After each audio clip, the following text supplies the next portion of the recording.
Avril 95, un virus terrifiant frappe dans la ville de Kikwit au Zaïre, en Afrique.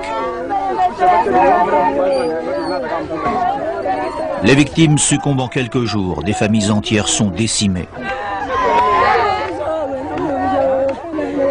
Il s'agit d'une forme mortelle de l'Ebola, un virus si destructeur que même les cadavres restent contagieux.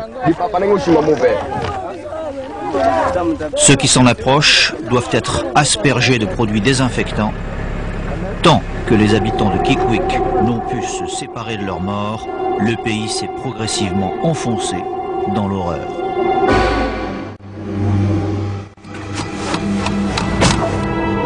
La ville a été mise en quarantaine pour éviter que le virus Ebola ne s'étende vers Kinshasa, la capitale du Zaïre.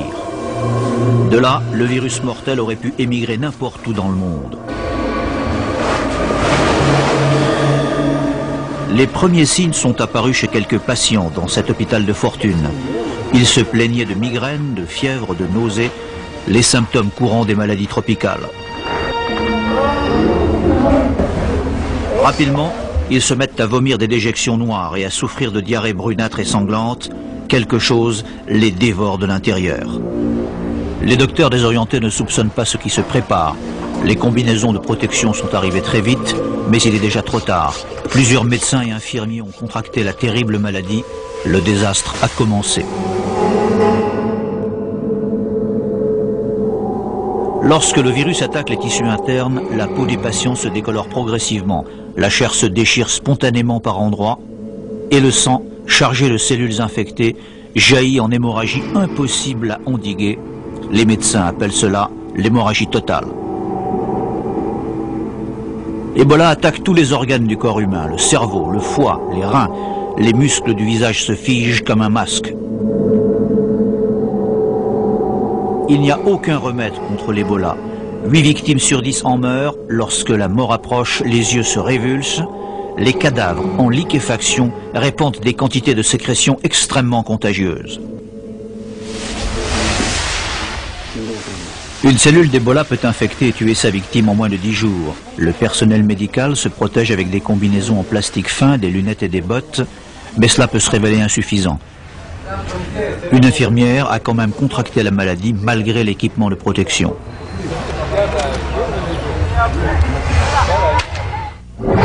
Les virus comptent parmi les plus puissants prédateurs de l'homme. Ils se présentent sous diverses formes et proviennent de sources différentes, mais ils sont tous semblables, ce sont des parasites. Petites parcelles de matière génétique, pas tout à fait vivantes, pas tout à fait mortes, qui attendent de s'agripper à une cellule vivante. Ebola, comme tous les autres virus, s'empare du fonctionnement des cellules et l'utilise pour se fabriquer des doubles. Chaque copie du virus devient autonome pour se multiplier à son tour et ainsi de suite, encore et encore. C'est l'horreur du virus Ebola. Plus il se développe, plus le corps se défait. Sur 296 personnes frappées par Ebola, seules 63 ont survécu. L'infirmière Mélanie Mboui est l'une des rares rescapées. J'avais peur du fait que je voyais mes collègues qui mouraient comme ça, comme des cochons. Alors moi aussi j'avais peur. Par après, j'ai perdu même la peur, j'étais devenu maintenant, comme ça je m'en foutais. Je ne voyais pas si la vie aussi m'écoutait, donc j'ai désiré me mourir. Par après, j'ai désiré mourir que rester avec des souffrances. Lorsque l'épidémie s'est répandue, plusieurs employés de l'hôpital se sont enfuis épouvantés. L'infirmier Raphaël Micolo est resté, il a contracté la maladie simplement pour avoir refermé les yeux d'un de ses collègues décédés. On était là, abandonnés à nous-mêmes. Tu vois, quelqu'un qui est abandonné, il sent déjà la mort. Il voit déjà la mort. Puis, heureusement, l'aide médicale est arrivée avec les équipements de protection. Des gens qui sont venus à notre secours, là, une lueur d'espoir est née en nous. Et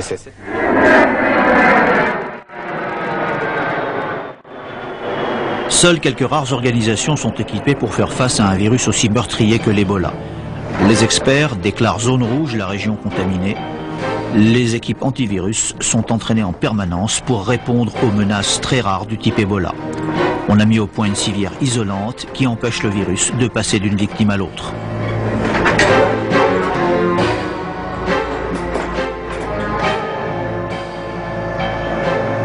responsables de l'Institut de recherche médicale sur les maladies infectieuses de l'armée américaine sont les experts des zones rouges.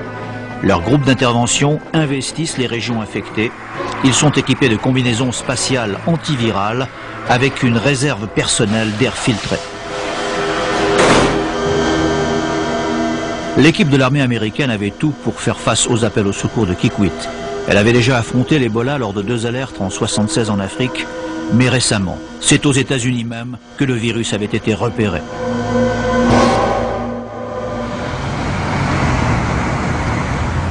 Reston en Virginie est à 20 km de Washington et à 50 km des locaux des spécialistes de l'armée américaine à Fort Detrick dans le Maryland. Ebola est arrivé ici de façon sournoise, déguisé en sautant d'un coup de l'une des régions les plus pauvres du globe à l'une des plus riches.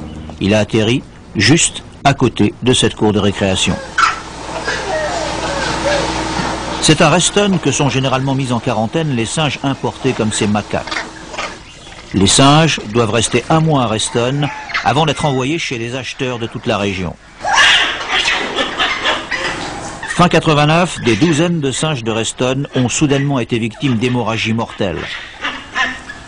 Du sang et des tissus prélevés sur les cadavres sont envoyés à l'armée américaine. Terreur des experts, au microscope ils découvrent les traces du virus tueur Ebola. Tous les agents connus de cette famille sont mortels pour l'homme. Et là, nous étions aux États-Unis. Le général Philip Russell était alors responsable de la recherche médicale pour l'armée des États-Unis. Nous avions là un organisme, un nouveau virus qui était vraisemblablement comme ses cousins et qui tuait des singes aux États-Unis. Le danger pour la santé publique était évident. Plus grave encore, les singes commencent à mourir dans tous les bâtiments. Cette forme du virus était volatile, contrairement à sa cousine africaine. Les employés risquaient donc de contracter le virus simplement en respirant quelques poussières infectées. Ebola pouvait contaminer toute la région de Washington.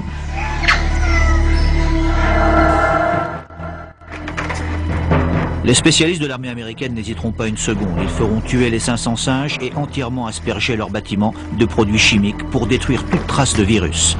Le bâtiment sera finalement rasé. Surprise, ceux qui avaient été en contact avec les singes ne tomberont jamais malades.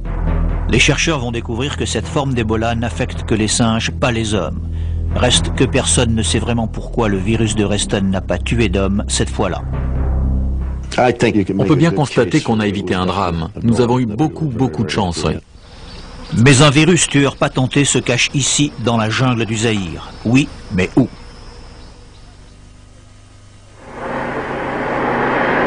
Partout dans le monde, quand les virus frappent, les spécialistes antivirus partent au combat. Quand le mystérieux virus Ebola fait son apparition dans une lointaine jungle tropicale, les chasseurs de virus foncent pour débusquer le tueur. Tom Kiasek est retraité de l'armée américaine. Il est responsable de tout le secteur virologie au Centre de contrôle et de prévention des maladies à Atlanta. Le seul autre centre des États-Unis capable de faire face aux dangereux virus. Tom voyage avec une combinaison spatiale plus légère que celle des cosmonautes pour pouvoir travailler aisément dans le laboratoire rudimentaire de Kikwit. En tant que responsable des équipes d'urgence, Kiasek doit être sur place. Il faut recueillir du sang infecté pour l'analyser plus longuement aux États-Unis et traquer Ebola dans la nature, partout où il se cache. Ebola est un virus qui vit ici, quelque part au Zaïre. Il est apparu 2 fois ces 20 dernières années. L'incident semble souvent partir d'un cas isolé, qui ensuite se répand dans toute sa famille.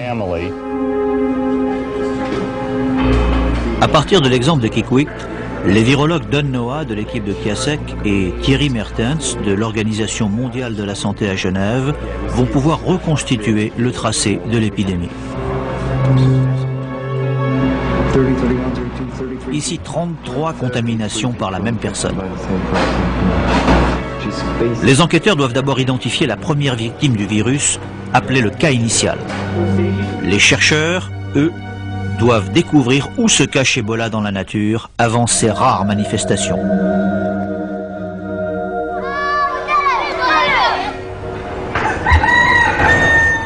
La piste conduit à la maison de Gaspard Minga, un pauvre charbonnier qui est arrivé à l'hôpital en se vidant de son sang en janvier dernier. Son père, Papa Menga, et les survivants de la famille essaient de reconstruire leur vie gâchée par le désastreux passage d'Ebola.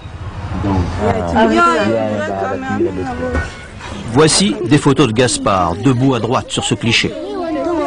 La maman ici. Quand Gaspard est mort, sa famille s'est réunie autour du cercueil pour une photo d'adieu. Certains ont voulu le toucher une dernière fois sans réaliser que des sécrétions très contagieuses suintaient du cadavre. Très vite, les membres du cortège funèbre sont tombés malades et se sont mis eux aussi à mourir. La femme de Gaspard, son enfant, son oncle, 11 membres de la famille ont suivi Gaspard dans la tombe. 2 d'entre eux ont quitté Kikwit pour un village éloigné, emportant le virus maudit avec eux.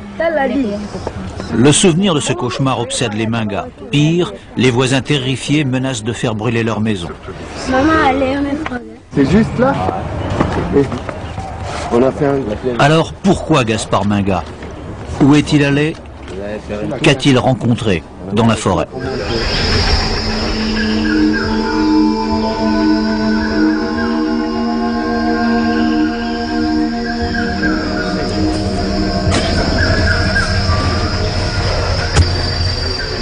Comme tant d'autres charbonniers, il devait se lever tôt tous les matins pour aller dans la forêt, creuser son foyer sur une partie défrichée et fabriquer à même la terre un four à charbon.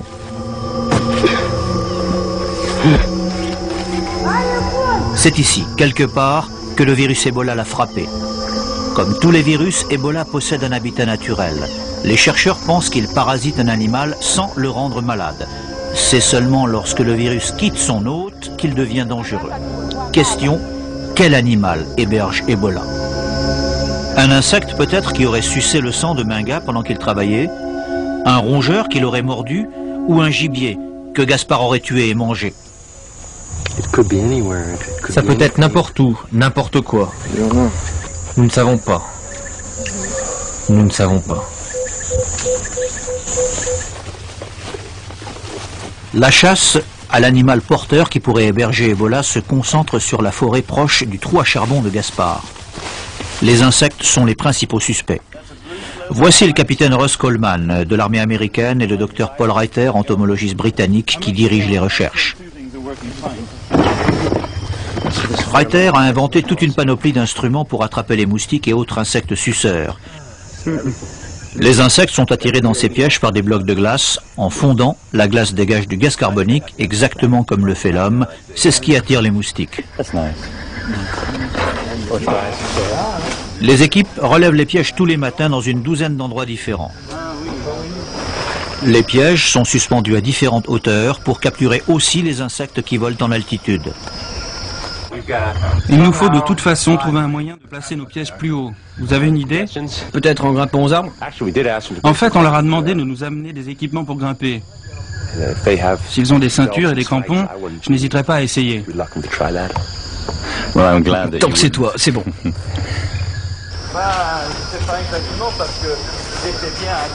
Ce n'est pas la première expérience de ce genre. Des techniques semblables ont été utilisées lors des épidémies précédentes. Hélas, les équipes sont revenues bredouilles à chaque fois. C'est réellement une énigme. Nous n'avons aucune idée de l'origine de l'infection. Nous pensons que le virus se cache quelque part par ici. Il se planque.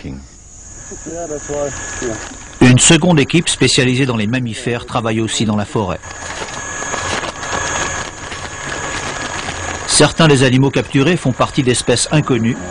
L'un de ces spécimens est peut-être le porteur du virus Ebola. On les mesure, on les pèse, on établit des fiches médicales pour chacun et on récolte des échantillons sanguins et des cellules pour examen en laboratoire. L'équipe n'a pas trouvé de singes, mais les singes comme les humains peuvent être victimes de l'Ebola. Ils ne sont sûrement pas les hôtes du virus. Les entomologistes aussi classent leurs récoltes selon les différentes espèces. L'un des principaux suspects est un moustique déjà connu pour transmettre la fièvre jaune. Cette maladie virulente présente de nombreux symptômes semblables à ceux de l'Ebola. Paul Reiter visite les lieux de sa dernière récolte, la maison des Menga. Avec son aspirateur portable, il aspire les moustiques jusqu'au fond de leur cachette. Reste qu'il est peu probable que Gaspard Minga ait été contaminé chez lui. Si le porteur d'Ebola avait été un insecte de la maison, il aurait contaminé toute la famille. Quand la nuit tombe, les recherches continuent. À l'hôpital Kikwit, il n'y a pas de temps à perdre. Ici, les médecins font une tentative désespérée. Prélever du sang sur les rescapés et le transfuser sur des patients qui présentent les symptômes de l'Ebola. Peut-être les anticorps contenus dans le sang de ceux qui ont guéri sauveront-ils les autres victimes. Car le système immunitaire du corps humain répond à toute attaque de virus en produisant des anticorps. Les anticorps pourchassent le virus, se fixent sur lui. Ils envoient des cellules spéciales qu'on appelle macrophages pour identifier et détruire l'envahisseur. Une fois remis de l'infection, le sang possède des anticorps spécifiques qui assureront sa défense si le même virus attaque à nouveau. D'autres transfusions avaient déjà été tentées sur des animaux sans succès. Les docteurs zaïrois proposèrent alors d'utiliser carrément des cobayes humains. Les perfusions que vous ajoutez. Non sans provoquer les protestations des virologues français, belges et américains de passage. Et si ces patients n'étaient pas atteints d'Ebola? Les transfusions pourraient tuer au lieu de guérir. Alors que l'essentiel du problème... Réponse des médecins zaïrois, le test sanguin d'Ebola prendra au moins 10 jours. La transfusion est le seul espoir de survie pour les victimes. Que devrons-nous faire devant une telle situation? Attendre que celui-ci nous donne des suites pour commencer le traitement? Je ne pense pas, parce que ce sont des malades qui ne peuvent pas tenir plus de 10 jours. 5, 6, 7, 8, 9. Finalement, la décision sera soumise à vote. Les médecins étrangers n'obtiendront pas la majorité. Les transfusions auront lieu. Cette femme, sa mère dans l'autre lit, survivront à Ebola. Il n'y aura pas de décès supplémentaire à l'hôpital Kikwit. Pour la science, l'expérience de Kikwit ne prouve pas grand-chose. Les patients transfusés n'étaient pas assez nombreux pour en tirer des conclusions valables. Les transfusions n'ont peut-être servi à rien, peut-être ont-elles aussi sauvé des vies. L'épidémie va finalement s'arrêter d'elle-même, comme les épidémies précédentes. Mais la prochaine fois, rien ne garantit qu'elle s'arrêtera. Car ce virus peut en 10 jours faire ce que le sida fait en 10 ans. Heureusement, sa rapidité est aussi sa faiblesse. Les victimes meurent trop vite pour contaminer les autres et répandre vraiment la maladie. Mais d'autres virus, eux, prennent leur temps. Nous vivons dans un monde sans frontières. Les frontières sont dans les têtes des gens. Elles ne sont pas réelles et elles n'existent certainement pas pour les germes.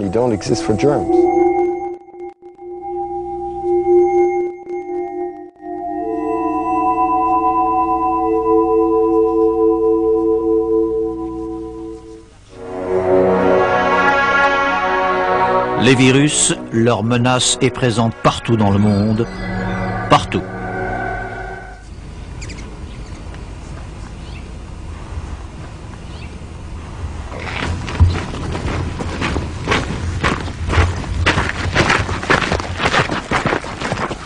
Un virus rôde aussi dans les montagnes du Nouveau-Mexique.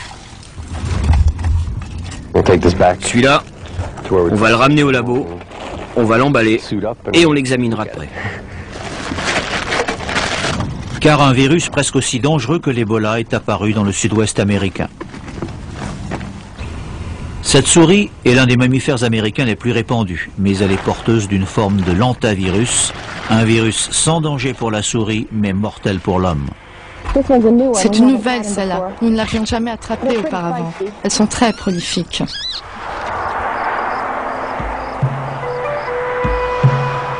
Ce virus a fait son apparition en 93. Les premiers cas sont apparus chez les Indiens Navarros, avant de gagner toute la population.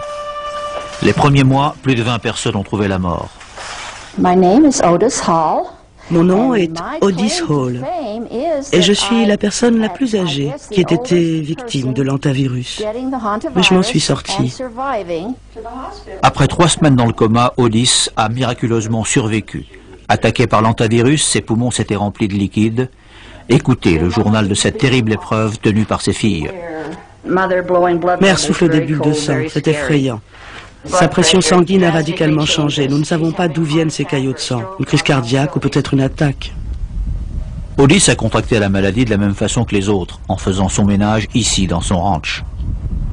Nous avons une chambre où personne n'était entré depuis des mois et des mois.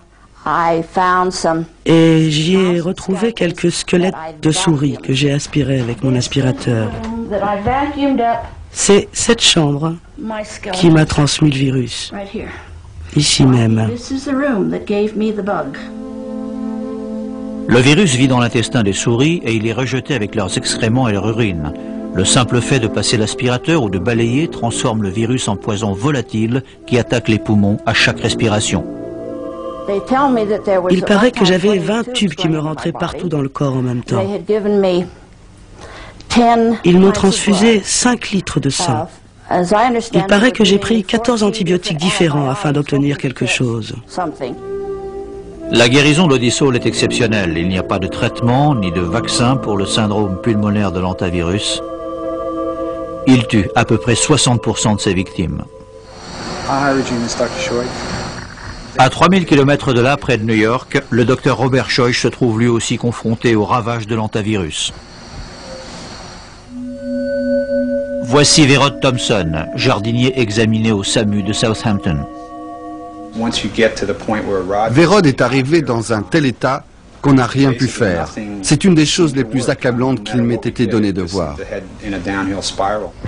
Les poumons de Verrod étaient engorgés de liquide. C'était abominable. On ne pouvait pas venir à bout des sécrétions liquides, on avait beau aspirer à toute vitesse, ça n'en finissait jamais. Il y avait toujours un problème. On n'a rien pu faire. On n'a jamais vu mourir des jeunes de 24 ans comme ça. Je veux dire qu'ils paraissaient physiquement capables d'affronter à peu près n'importe quoi. C'était quelque chose de tellement accablant que le syndrome de l'hantavirus m'est immédiatement venu à l'esprit. C'était la seule chose que je connaisse capable de faire ça à quelqu'un de si jeune et en bonne santé. Verrod Thompson est mort en quelques heures. Il était fiancé, sa fiancée attendait un garçon. La nuit où l'on a enterré Rod, j'ai vu une souris qui se baladait sur les compteurs.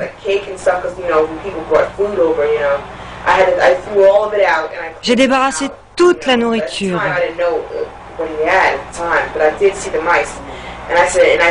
Et j'ai dit à mon ami, j'espère que Rod n'est pas mort à cause de celle-là.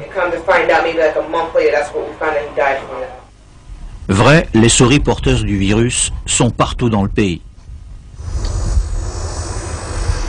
93 grammes. Un risque mortel pour la santé publique qui fait l'objet d'analyses d'urgence. Les scientifiques du Muséum d'histoire naturelle du Sud-Ouest récoltent du sang et d'autres échantillons pour les faire analyser à Atlanta. Ils pourraient servir à prévenir une prochaine attaque du virus. Impossible bien sûr de détruire toute la population de souris des États-Unis. Autant dire que tant que l'on n'a pas découvert un traitement ou un vaccin, le seul remède reste la prévention. Les rongeurs morts et leurs déjections doivent être éliminés avec précaution, sans déplacer de poussière fécale. Ainsi, toute contamination pourra être rapidement évitée. Des équipes de nettoyage comme celle-ci sont en action dans les communes rurales à travers tous les États-Unis. Mais il est peut-être déjà trop tard. Le virus s'est déjà apparu dans 23 États et a pénétré le cœur des grandes villes du pays.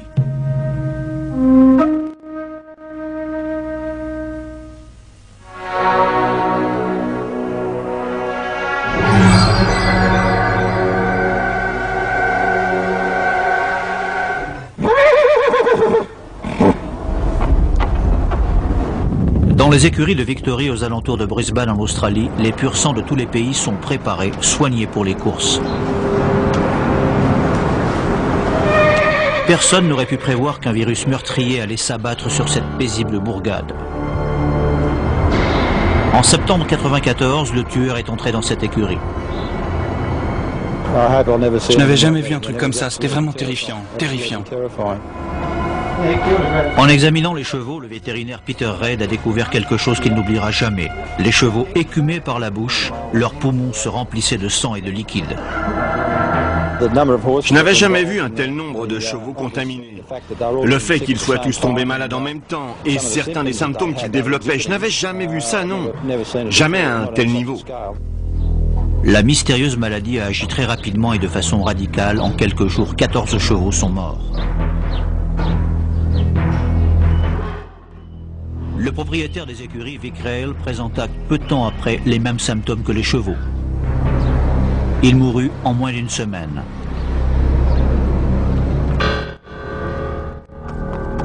Un de ses employés, Ray Unwin, fut également contaminé. Restait à trouver d'urgence le responsable. C'est le docteur Alex Hyatt qui fut le premier à identifier le virus au microscope électronique. C'est une sensation qu'on éprouve très rarement. Je veux dire une fois, deux fois peut-être dans votre carrière. Parce qu'à ce moment-là, toutes vos fibres nerveuses, tout votre être, sait que vous êtes en face de quelque chose de différent, de nouveau, excitant et qui va bouleverser le monde scientifique. Le virus que le docteur Hyatt découvre appartient à la même famille que la rougeole. Mais ces nouvelles manifestations sont terriblement différentes. Il a subi une mutation. En se fabriquant ses propres copies, le virus peut se transformer, il mute, et parfois cette mutation lui donne la possibilité de contaminer et de tuer d'autres animaux. Et c'est ce qui s'est passé en Australie. De nombreux virus ne vivent que dans un animal. Quand les bonnes conditions sont réunies, le virus se moque des frontières entre les espèces. Il saute d'un animal à l'autre. On est face à quelque chose de nouveau. Nous ne savons pas d'où cela vient ni où ça va. On sait dorénavant qu'on travaille ici avec une chose qui peut tuer. Dans les écuries, le virus fut mortel pour les chevaux comme pour les hommes. À l'annonce de la mort de Vic Rail, la peur d'une grave épidémie saisit la communauté. Les écuries se trouvaient à moins de 3 km d'un aéroport international et juste à 1 km d'une autoroute. Les autopsies ont été pratiquées devant la propriété. Il y a eu tellement de sang et de tissus charcutés que l'on en trouvait jusque sur le trottoir et la chaussée. On a dû se débarrasser des carcasses, mais le sol était très contaminé. En ville, on se faisait beaucoup de soucis. Les responsables de la santé publique, craignant que le virus se propage par le sang et les sécrétions, décrètent rapidement la quarantaine pour toutes les écuries du coin et ferment le champ de course. Mais ils ne savent toujours pas exactement comment le virus se transmet. Pour le moment, le virus est reparti dans son antre. Il n'y a pas eu d'autre alerte.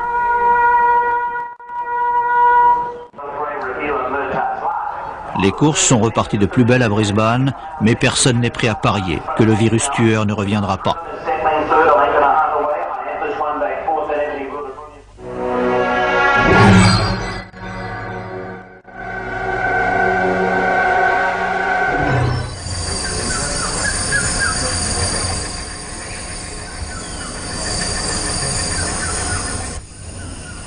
Au fin fond de la jungle amazonienne du Brésil, l'un des endroits les plus riches en variétés biologiques du monde, un commando d'élite joue à la guerre.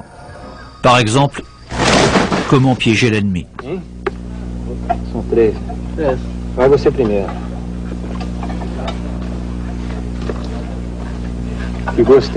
Une partie importante de l'entraînement de survie consiste à savoir se nourrir de tout ce que l'on peut trouver dans la jungle. Ainsi, ces hommes chassent et tuent tout ce qui croise leur chemin. En mai 95, pendant qu'Ebola provoquait des ravages sur un autre continent, ces hommes font une intrusion involontaire dans le repère secret d'un autre virus inconnu, un prédateur puissant que les fusils ne peuvent atteindre. Les chasseurs sont devenus les chassés. Les hommes tombent malades l'un après l'autre. Certains commencent à cracher le sang. La réalité va l'emporter sur la simulation.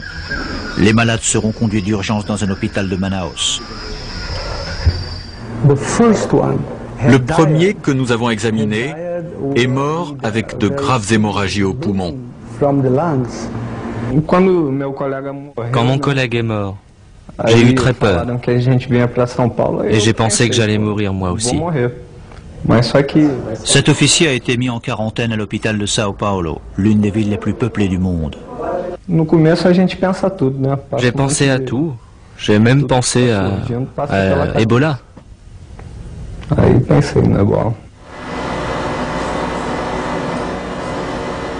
Les virologues sont désemparés. L'inconnu qui dévore les poumons de ces hommes est un nouveau virus mortel.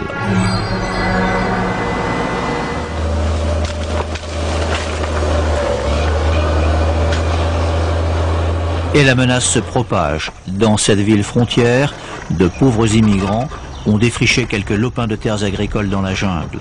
Leur besoin de cultiver est plus fort que leur peur du virus. Les écologistes affirment que l'émergence de ce virus tueur est une conséquence naturelle de la destruction des tropiques par l'homme. La revanche de la forêt contre l'envahisseur humain en quelque sorte. Non, disent les scientifiques, la forêt n'a pas de telles intentions. La nature opère par sélection naturelle, comme la survie des plus adaptés dans la jungle. Quand quelqu'un se mesure à un virus, c'est le virus qui l'emporte.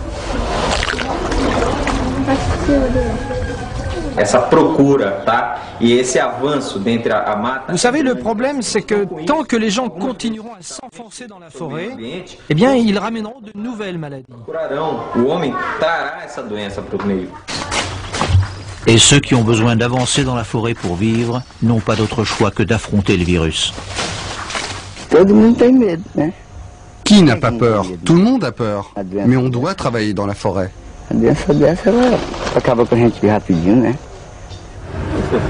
C'est vrai, tous ceux qui s'aventurent profondément dans la forêt courent un risque. Ici, les nouvelles de l'apparition du virus inquiètent ces touristes. Qu'adviendrait-il si le tueur les suivait jusque chez eux? Ils sont effrayés et ils ne savent pas comment se protéger. Mais, en dépit du danger, l'expédition continue sa route.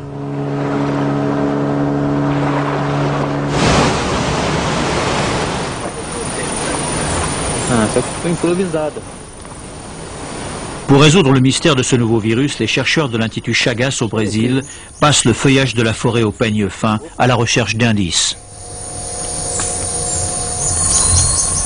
Ils sont eux-mêmes volontaires pour servir de cobayes humains aux moustiques. Mais leur sacrifice donne peu de résultats. Personne ne sera à l'abri tant que les chercheurs n'auront pas trouvé d'où vient le virus. Il peut réapparaître à tout moment et tuer à nouveau. Tout comme Ebola, le virus brésilien reste un casse-tête. Dans les pluies de la forêt brésilienne, la jungle du Zaïre, la campagne américaine, les virus se cachent. Ce sont nos plus petits mais plus puissants ennemis, capables de muter et de se répandre. Ils apportent la mort, lentement comme le sida, ou avec une effroyable rapidité comme l'Ebola. Tous les êtres de la planète ne peuvent porter des combinaisons spatiales de protection. Malgré tous les efforts de la science, la menace demeure, de nouveaux virus arrivent, le combat ne fait que commencer.